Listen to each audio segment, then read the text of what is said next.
this program is extremely rewarding, and I feel at the end of every semester, I'm like, okay, there's no more studying right now. But at the same time, I think back on everything that I've learned, and I'm just like, wow, oh my gosh, I've learned so much more than I ever could have thought I would ever know. But I feel like every reward has its challenges along the road to get there. And some of those challenges that I really wish that that incoming students would know is like time. Number one is time management. And I think for me, what kind of corrected my time management was I accepted a scholarship, and with that scholarship, we do little seminars and we learn different tactics, and you get to choose which seminar you do. And mine was on time management. And after I watched it, instantly I showed it to everybody that I could, because I was like, this is something that people need to know and should know at the beginning of your education. And essentially, she pointed out that you need to prioritize and you need to schedule your time and you need to schedule study time. Because what I was doing is, especially as like a student that works and goes to school like I do, I was getting out of school, getting out of class, and then spending every single moment that I was awake studying. And I was like, oh my gosh, this is just so much. But what she suggested in her seminar was that we set aside specific time for studying. We set aside specific hours. And then we get up every 30 minutes, we stretch, we do whatever, but it's just that time that we study. And when I started doing that, my grades improved significantly. I had good grades, but it was easier to get those good grades with how I changed my study time.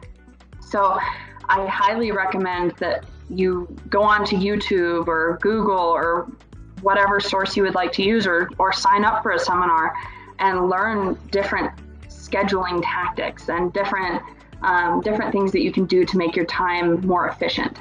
And so that was one thing that I highly recommend. Another one is, in that scheduling of time, schedule time for yourself. Our professors kept saying, what did you do for self-care?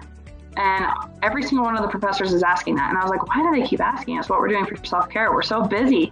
And then I realized that's why they're asking us what we're doing for self-care, because burnout is a real thing.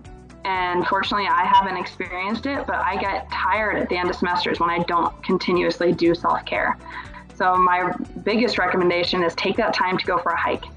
Take that time to cook dinner with your significant other. Take that time to watch that movie that you've wanted to watch for forever. But take those little times just for yourself. And and honestly, I think your grades will significantly improve. I think my last thing recommendation is, it was kind of hard with COVID, trying to get the cohesion of our cohort. And from the time that I was taking anatomy, they kept telling us that we are going to be so close with our cohort.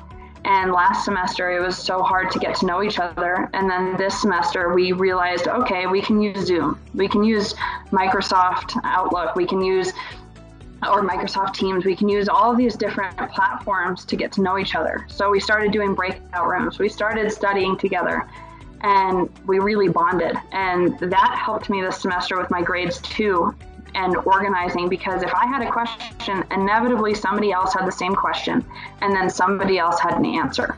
So your cohort is your greatest resource. Or if you're not going into nursing, your classmates, they're your greatest resource. They are feeling the exact same way that you're feeling. If you're confused, they're confused. So my thing is, create those relationships, connect with your fellow classmates, connect with your cohort, and your college experience is going to be so much easier.